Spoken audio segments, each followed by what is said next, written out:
Cümlələrin birində o əvəzliyindən sonra vergül qoyula da bilər, qoyulmaya da bilər.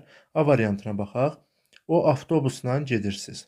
O avtobusla. Hansı avtobusla? O avtobusla. Biz bilirik ki, o əvəzliyindən sonra isim gələndə odan sonra vergül işarəsi qoyulurdu. Lakin bir şərt daxilində ki, o əvəzliyi kim nə suallarından birinə cavab vermiş olsun. Lakin özündən sonra o əvəzliyi hansı sualına cavab verdikdə və özündən sonra isim gəlsə belə vergül işarəsi qoyulmur. O avtobusla gedirsiz. Hansı avtobusla? O. Hansı sualına cavab verdiyi üçün vergül işarəsi qoyulmayacaq. B variantı. O oxuyarkən dincəlir. Oxuyarkən arkan ərkən feili bağlamanın şəkilçisidir. Yəni oxuyarkən sözü feili bağlamadır. Biz də bilirik ki, feilin təsriflənməyən formalarından məsdər və feili bağlama o bu əvəzliyindən sonra gəldikdə o bu əvəzliyindən sonra vergül işarəsi qoyulmur. C variantı. O kaş səni sevindirsin. Kaş burada arzu ədatıdır və biz bilirik ki, köməkçi nitq hissələrindən ümumiyyətlə ədat gəldikdə o bu əvəzliyindən sonra vergül işarəsi qoyulmur. Deməli bu cümlədə getdi. D variantı. O məsələni həll edə bilməmişəm. Hansı məsələni? O məsələni. Burada məsələ isminin gəlməsinə baxmayaraq, o hansı sualına cavab verdiyi üçün vergül işarəsi ümumiyyətlə bu cümlədə də qoyulmaz. Y variantı. O qızı yamanca danladı. Kim? O. Bu zaman kim sualına cavab verdikdə vergül işarəsi qoyular və qız da isimdir, biz bilirik. O əvəzinin yerinə digər bir şəxs artıraq. Məsələn, Əli qızı yamanca danladı. Yəni, burada vergül işarəsi qoyulacaq. Digər tərəfdən vergül işarəsi qoymamaq istəyiriksə, o qızı, hansı qızı yamanca danladı? O qızı. Bu zaman isə vergül işarəsi qoyulmamış olacaq. Və düzgün cavabımız olacaq Y variantı. Y variantında həm vergül işarəsi qoyula bilər, həm də qoyulmaya bilər. Keçək ikinci sualın izahına. Sual nömrə 2. Ana, indi xörək bişir cümləsində feilin nə et sualına cavab verdiyini nəzərə alaraq doğru fikri müəyyənləşdirin.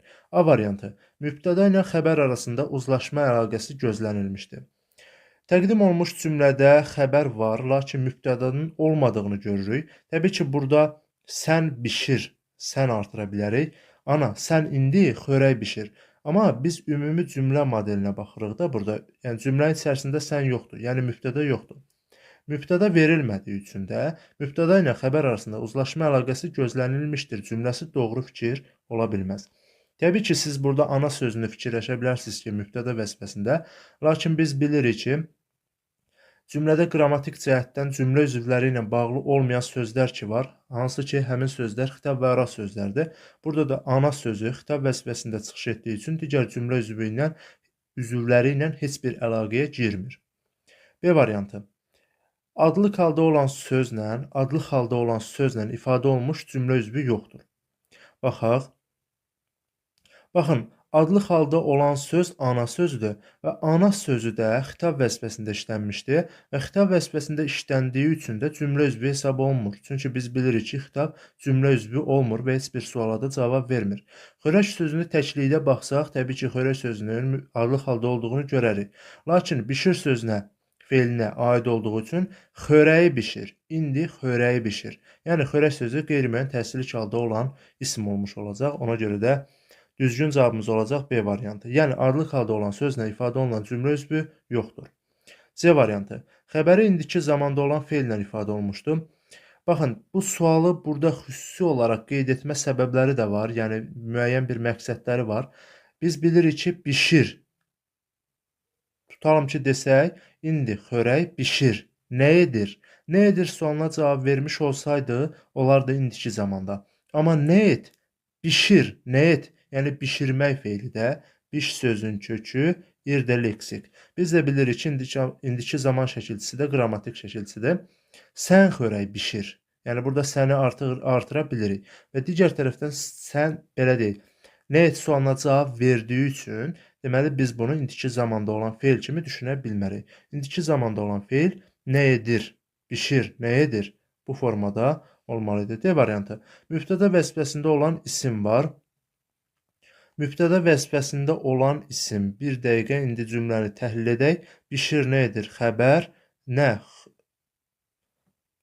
İndi nə zaman xörəyi, nəyi tamamlıq vəzifəsində çıxış etmiş oldu. Baxın, cümlədə mübtəda yoxdur. Yenə də deyirəm, ana sözüm cümlə digər cümlələrlə heç bir əlaqəyə girmir və mübtəda vəzifəsində olan isim çıxış etməmişdir.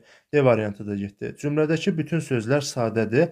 Xeyr, bütün sözlər sadə deyil, çünki bişirmək sözünü görürük burada. Maqmək artırmaqla ir şəkilçisinin leksik və ya qrammatik olduğunu müəyyən etmək mümkündür. Bilirik ki, ır şəkilçisi həm leksik, həm qrammatik şəkilçisidir və ıra nə zaman maq şəkilçisi artıra bilsək, o olur leksik, nə zaman artıra bilməsək, o olur qrammatik şəkilçisi. Digər tərəfdən də burada nə et sualı təqdim olunduğu üçün biz bilirik ki, bu qrammatik şəkilçi yox, leksik şəkilçidir. Deməli, düzgün cavabımız olacaq. İkinci sualda B variantı. Üçüncü sualın izahına baxaq. Hansı cümlədə leksik şəkilçi yoxdur? Vəziyyəti belə görəndə feili bağlama da bizə bunların hər birində qrammatik şəkilçilər iştirak edir. Lakin qat, qatıldı da qrammatik. Baxın, leksik şəkilçi var. Deməli, söz düzəltmədir. A variantı getdi. B variantı təhlükədən qorxan, yəni təhlükədən isim, çıxışlı kal, daha sonra feil sifət, cüyürlər cəm şəkilçisi, ətrafa yönlük al, dağıldı. Dağıldı sözü sadə sözdür. Nəyə görə? Çünki biz bilirik ki, kök və şəkilçi arasında müəyyən bir məna yaxınlığı olmalıdır. Tutalım ki, mən sözün kökünü dağ götürsəm, ılı da leksik şəkilçi götürsəm, dağla dağıl arasında bir yaxınlıq yoxdur. Ona görə də dağla dağılı ayrı-ayrılıqda kök və şəkilçi variantında düşünə bilmərəm. Yəni, sözün kökü olacaq dağıl. Ona görə də bu söz olacaq sadə söz.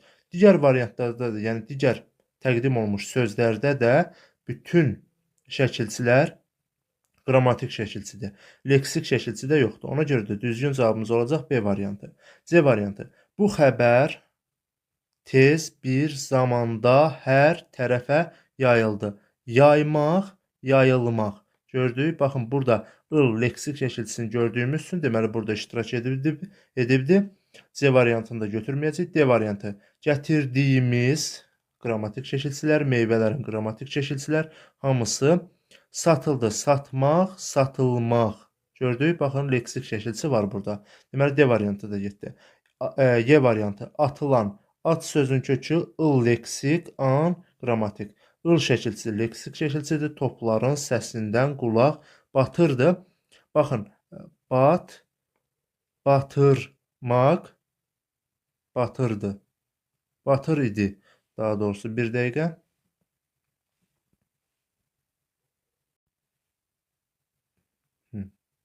D.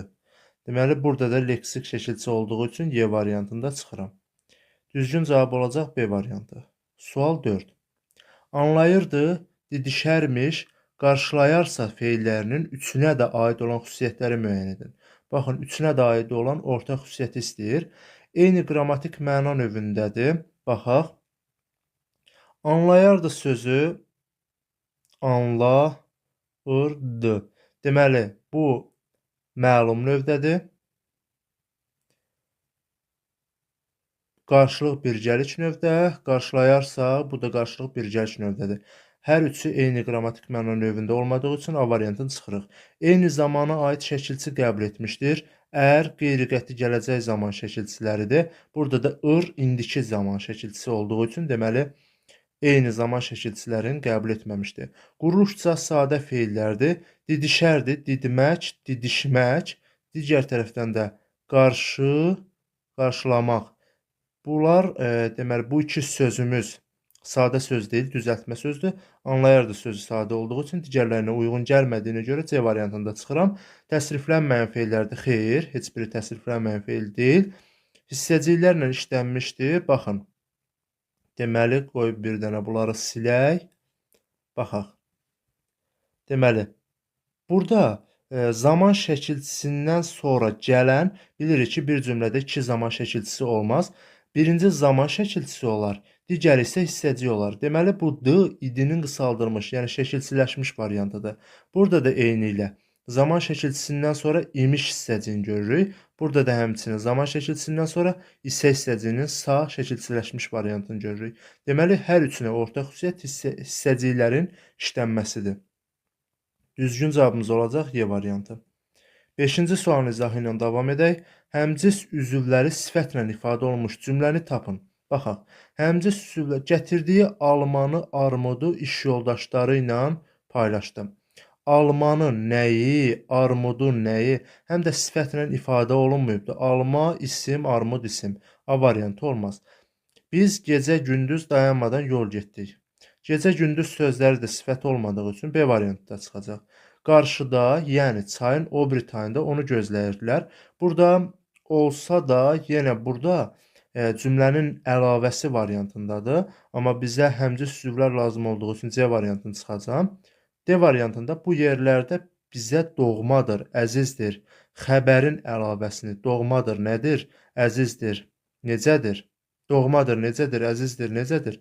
Yəni burada deməli sifətin həmcis üzvlüyünü görürük. Əziz sifəti, doğma sifəti. Hər ikisi sifətdir və dır xəbərli şəkilçilərini qəbul ediblər və həmcins variantda da çıxış etmişdilər. Doğmadır, necədir, əzizdir, necədir? Həmcins üzvlərin sifətlə ifadə olunmuş cümləsini istədiyi üçün düzgün cavabımız olacaq D variantı. Keçək 6-cı sualın izahına. Hansı cümlədə əlavə tamamlığa aiddir? Əlavə tamamlığa aid olan bir cümləni axtarmalıyıq. Uzaqlara heç kimin əlinin çatmadığı yerə getmək istəyirdi. Uzaqlara, hara? Tamamlığın sualları sırasında hara sualı varmı? Xeyr. Elə ilk variantımız ona görə çıxacaq. B variantı. Talada rastlaşdığımız qəribə ovçu çayın sahilində, harada, meşəlikdə, harada. Yenə tamamlığın sualı harada olmadığı üçün bu iki sözdə harada suallarına cavab verdiyi üçün B variantını çıxıram. Mənə gül göndərən qızımdır, ömür çırağımdır. Kimdir? Ömür çırağımdır. Kimdir? Qızımdır. Burada da xəbərə aid əlavə olduğu üçün deməli C variantında çıxacam. Füzulinin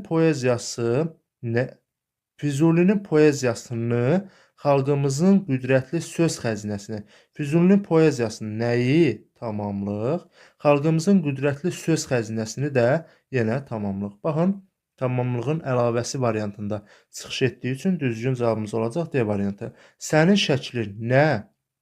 Uşaqlıq illərinin nişanəsi nə məndədir?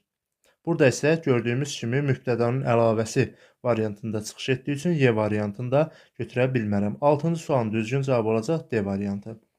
7-ci sual. Səhv yazılmış sözlər cərgəsini müəyyən edin. Şirniyyat sözündə şirniyyat burada i saiti olmamalı idi. Gigiyena sözü düzgün yazılıb. Xəkandaz yox, xəkəndaz. Yəni xəkəndaz variantında çıxış etməli idi bu söz. Lakin gigiyena sözü düz verildiyi üçün A variantını götürə bilmərəm. Üstünxətt sözündə bir t olmalıdır. Aşbaz yox, aşpaz formasında yazılmalı idi. Bu iki sözlər uyğun gəldi. Səhv yazılmış sözlərə mükalimə sözü isə düzgün yazıldığı üçün B variantını da götürə bilmərəm. Təxris yox, tərxis variantında yazılmalı idi. Deməli, bu səhvdir. Həcmli sözü isə düz yazılıbdır. Hipnoz yox, bu sözümüz hipnoz. Bir dəqiqə. Hipnoz variantında çıxış etməli idi. Deməli, bu söz də səhvdir, lakin həcmli söz düz olduğu üçün C variantını götürməyəcək. Ayhəşir sözü düzgündür, heyf sözü düzgündür, güzəştisiz söz də düzgündür. Bizdənsə səhv yazılmış sözləri soruşduğu üçün D variantını da götürmürük. Yenilik yox, yenilik. Bu sözü düzgün yazaq. Yenilik. Aha. Korrupsiya yox, korrupsiya. Yəni bu sait o olmalıdır. Mikro mühit tərkibində mikro hissəcik, yəni marşemi olanda mikro bitişi yazılmalıdır. Mikro mühit. Makro, daha sonra nano, bu tipli marşemlər ki var, bunlar digər sözə bitişi yazılmalıdır. Ona görə də düzgün cavabımız olacaq Y variantı. 8-ci suala baxaq. Qocalıb əldən düşdüyüm üçün bu işin öhdəsindən gələ bilmərəm. 2. Atan savalan babaya saxlamaq üçün çox qiymətli bir daş verib. Cümlələrində zərfliyin hansı məna növü işlənmişdir? Baxaq. Birinci cümlədə qocalıb əldən düşdüyüm üçün. Dığı, diyi üstəgəl üçün olanda biz bilirik ki, səbəb zərfliyi olurdu. Digər tərəfdən də saxlamaq üçün, burada da maq üstəgəl üçün olduğu üçün deməli olurdu bu da məqsəd zərfliyi. Yəni digər heç başqa bir şeyə baxmadan asanlıqla tapmış olduq. Deməli bir daha təkrar edirəm. Dıq üstəgəl üçün olduqda olur səbəb zərfliyi, maq üstəgəl üçün olduqda olur məqsəd zərfliyi. Birinci cümlədə səbəb, ikinci cümlədə məqsəd zərfliyi. Düzgün cavab olacaq C variantı. 9-cu sual. Hansı cümlənin tərkibində fərqləndirilmiş sözlər eyni nitq hissəsinə aid deyil? Baxın, eyni nitq hissəsinə aid deyildir. Baxaq, nə dərin suya gir, nə xıdır nəbini çağır. Nə bağlayıcıdır. Hər ikisi. Burada fərqləndirilmiş sözləri verməmişik. Çünki bizə belə gəlib çatırdı PDF variantında ona görə. Baxın, hər ikisi bağlayıcıdır. Ümumi, yəni testin məzmununa da baxanda bilinir ki, hansılar fərqləndirilə bilər də, fərqləndirilə bilər. Burada bağlayıcı variantında da hər ikisi eyni nitq hissəsidir. Bir kəndin ki, koxası mürşid ola, heç mümkündür ki, orada xeyli iş ola. Bir kəndin ki, burada ki, ədəd variantındadır, cümlənin təsir gücünü artırmağa xidmət edir. Sözün təsir gücünü artırmağa xidmət edir. Lakin buradakı isə tabeli mürəkkəb cümlənin də tərkibində iştirak edir və eyni zamanda bağlayıcı variantında çıxış etmişdir. Biri ədad, biri isə bağlayıcıdır. Ona görə də düzgün cavabımız olacaq B variantı. Çünki bizə eyni nitq hissəsinə mənsub olmayan variant lazım idi. C variantı. Bir düşün, bu qədər adam bir sənə mi etibar eləyəcək? Baxın, hər ikisi ədaddır, ona görə bu varianta çıxırıq. O gəlsə daş ilə, sən də get aş ilə. Daşla, aşla. Yəni bunlarda qoşma variantındadır.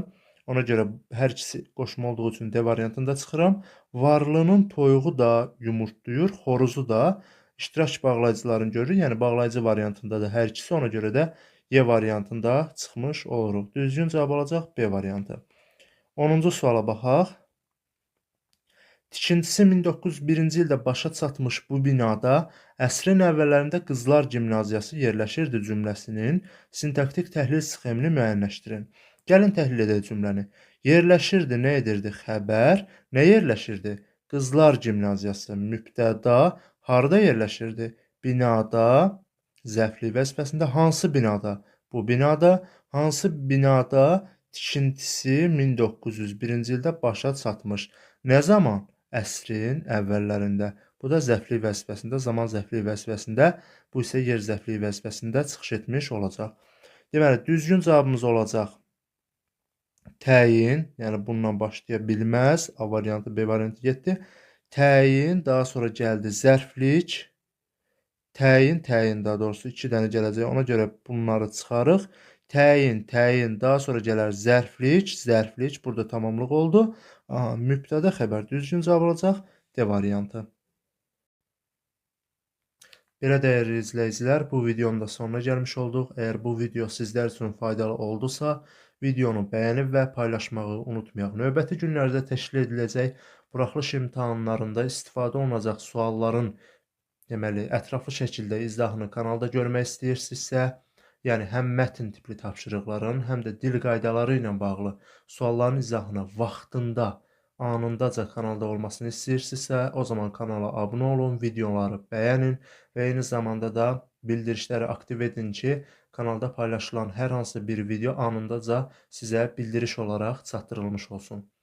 Və sonda mən təşəkkürlərim olacaq. Yəni videonun statistika bölməsində baxdığımız məlumata əsasən deyə bilərik ki, videolarımız artıq yavaş-yavaş izlənməyə doğru gedir. Yəni yüksək izlənmə faizlərinə yaxınlaşır və bu izlənmələrdə daha çox bizə dəstək olan şəxsin adını da açıqlayacağam. Bu Gülçin xanımdır. Yəni Gülçin xanıma öz təşəkkürümüzü bildiririk ki, yəni demək olar ki, bütün videolarda fəaldır, bütün videolarımızdan istifadə edir və bunlardan da yəqin ki, faydalanır. Həmin şəxsə öz təşəkkürümüzü bildiririk. Belə dəyərli dostlar, gələn dərslərdə görüşənə qədər sağ olun, salamat qalın. Hələlik.